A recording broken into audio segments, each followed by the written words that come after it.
3 match সিরিজের প্রথম ওয়ানডেতে শনিবার দুপুর 1:30টায় বাংলাদেশের মুখোমুখি হবে ওয়েস্ট ইন্ডিজ। 22 গজের লড়াইয়ে স্বাগতিকদের বড় পরীক্ষা মানসিক চাপ সামলে নিজেদের সেরাটা দেওয়ার।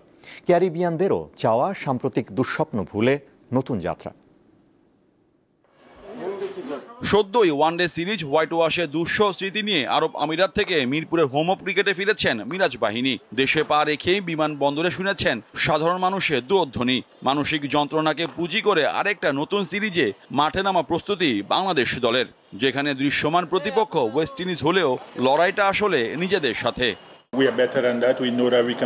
বাজে সময় থেকে কিভাবে বের হয়ে আসা যায় এই সিরিজ হবে তারই পরীক্ষা। ব্যাট বলের লড়াই থেকে মানসিক শক্তির লড়াইটা করতে হবে ছেলেদের। স্বাগতিক সুবিধা নিয়ে নিজেদের ইচ্ছে মতো উইকেট বানিয়ে অতীতে সুবিধা নিয়েছে বাংলাদেশ। তবে নয়া পিচ কিউরেটর টনি হেমিং এর তত্ত্বাবধানে বানানো উইকেট নিয়ে কোনো মন্তব্য করেননি সিমন্স। উইকেট বড় বিষয়, স্পোর্টিং কিংবা বাউন্সি, কোনো আলাদা উইকেট চাই না।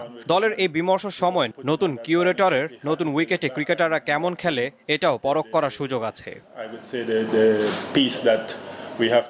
খেলোয়াড় পরিচয়ে বহুবার বাংলাদেশ সফর করেছেন ড্যারেন সামি, এবার কোচের ভূমিকায়। ভারত থেকে সরাসরি ঢাকায় এসেছি। এখানকার কন্ডিশন সম্পর্কে আমার অভিজ্ঞতা আছে। ফরম্যাট পরিবর্তন হয়েছে, এখন ওয়ানডে খেলবো। বাংলাদেশও সম্প্রতি ভালো করছে না, তবে এবার তারা নিজেদের মাটিতে খেলবে। আমরাও প্রস্তুত নিজেদের সেরাটা দিতে। এর আগে শুক্রবার সকালে ঢাকার ঐতিহ্যবাহী স্থান লালবাগ কেল্লায় ওয়ানডে সিরিজের ট্রফি উন্মোচন করেন দু দলের অধিনায়ক। মোহাম্মদ হাসিব, দীপ্ত স্পোর্টস, ঢাকা।